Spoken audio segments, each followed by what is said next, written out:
Lentil by Robert McCloskey.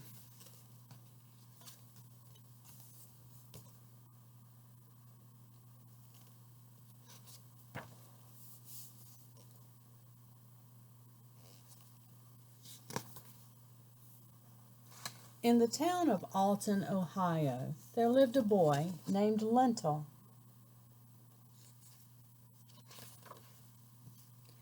Lentil had a happy life, except for one thing. He wanted to sing, but he couldn't.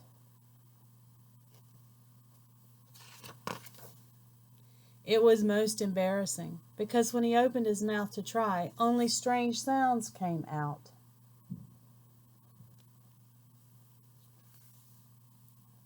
And he couldn't even whistle because he couldn't pucker his lips.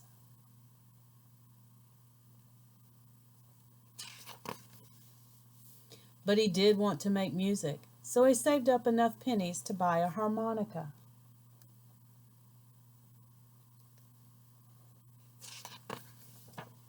Lentil was proud of his new harmonica, and he decided to become an expert, so he played a lot, whenever and wherever he could.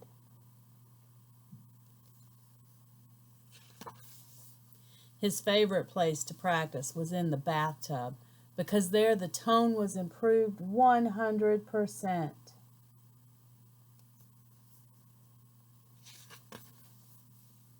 He used to play almost all the way to school, down Vine Street to the corner of Main, past the finest house in Alto, which belonged to the great Colonel Carter. Then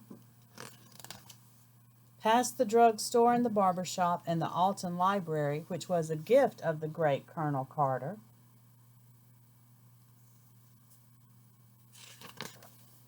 By the Methodist Church, through the Carter Memorial Park, and around the Soldiers and Sailors Monument that the Colonel had built there.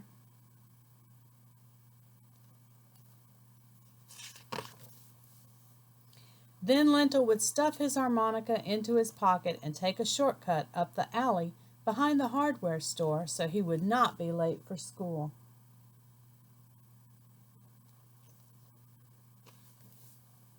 People would smile and wave hello to Lentil as he walked down the street because everyone in Alto liked Lentil's music. That is, everybody but Old Sneap. Old Sneap didn't like much of anything or anybody. He just sat on a park bench and whittled and grumbled.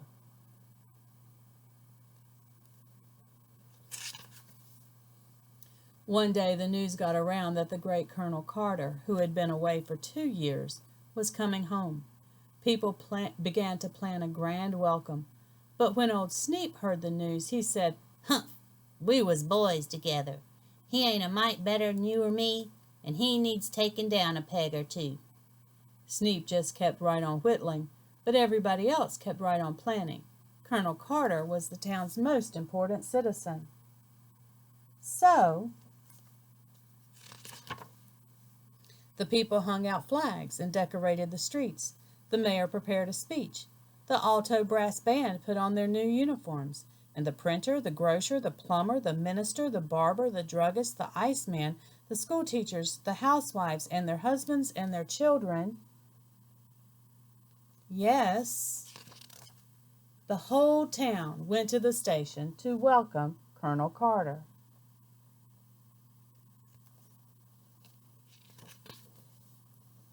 The train pulled in.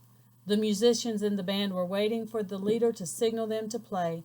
The leader was waiting for the mayor to nod to him to start the band, and the mayor was waiting for Colonel Carter to step from his private car. All the people held their breath and waited.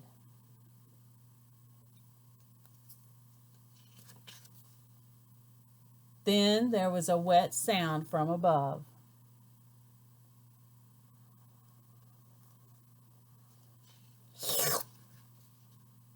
There sat Old Sneap, sucking on a lemon.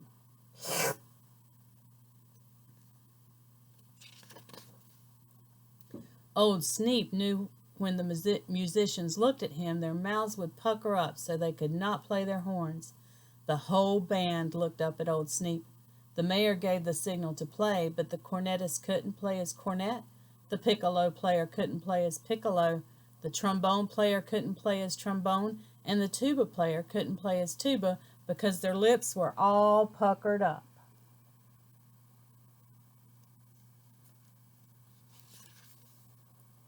They couldn't play a single note. The musicians just stood there holding their instruments and looking up at Sneap, sucking on the lemon. The leader looked helpless. The people were too surprised to move or say a thing, and the mayor wrung his hands and wore a look that said, "Can't somebody do something, please?"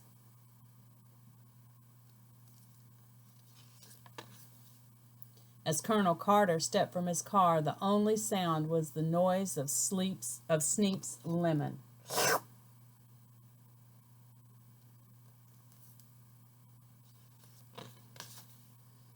Clouds began to gather on the colonel's brow, and he said, in a most indignant sort of way.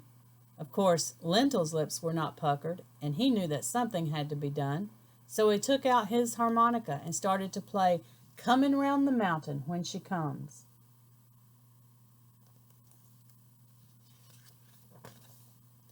When Lentil began to play the second chorus, Colonel Carter smiled.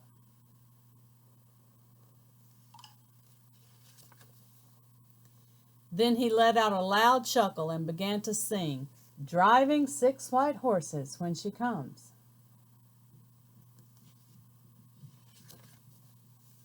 Then everybody sang, and they all marched down Main Street behind the colonel's car.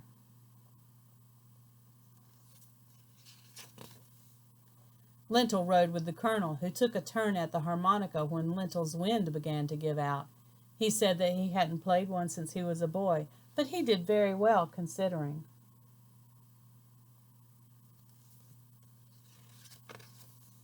They marched to the colonel's house and paraded through the gate and onto the front lawn.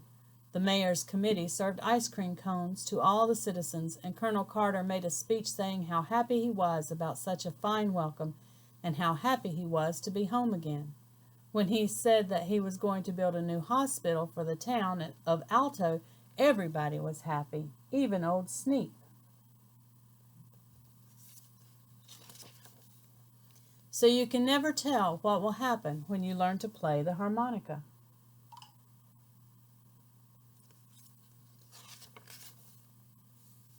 The end.